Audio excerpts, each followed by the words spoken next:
Guys, do you want to join to our Mi Band 5 giveaway? Well, if so, then stay tuned because later, I'll be discussing how.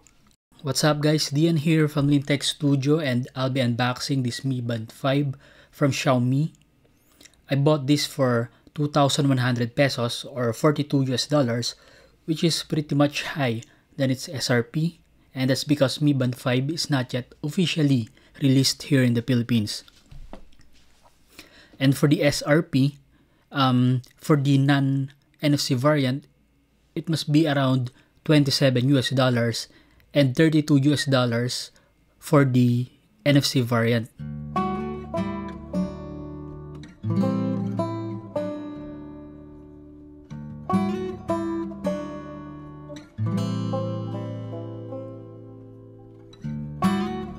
Out of the box, it comes with manual, magnetic charging cable, and the device itself.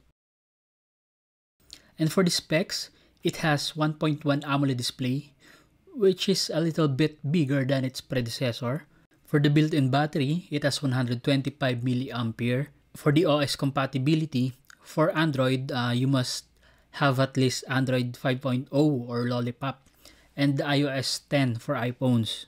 And this device is water resistant up to 50 meters in depth for 10 minutes. And guys, both variant comes with a magnetic charger. For its physical size and aesthetics, it's actually pretty much identical to Mi Band 4, even the charging port. Well, having said that, you won't be able to use the magnetic charger to Mi Band 4. And for the giveaway, if my subscribers become at least 1,000 this end of July, I'll be giving away this Mi Band 5 to one lucky subscriber. And as usual, I'll be doing the raffle live here in my channel. So guys, please subscribe.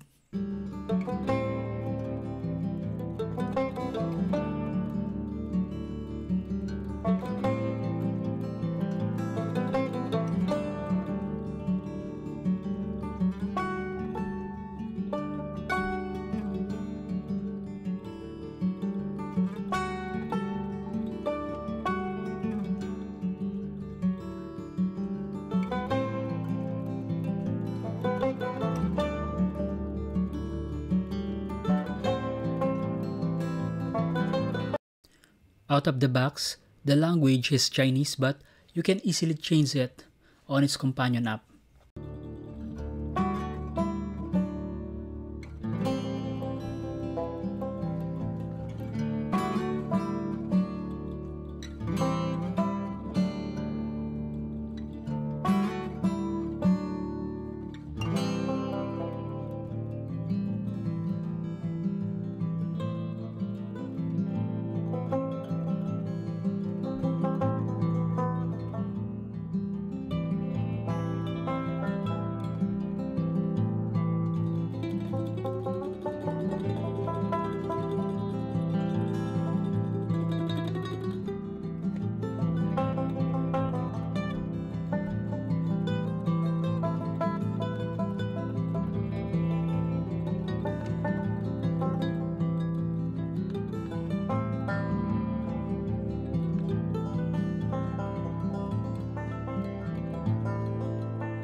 Okay guys, there you have it.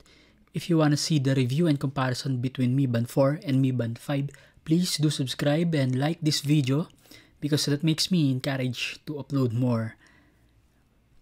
Okay guys, see you on the next one. Peace.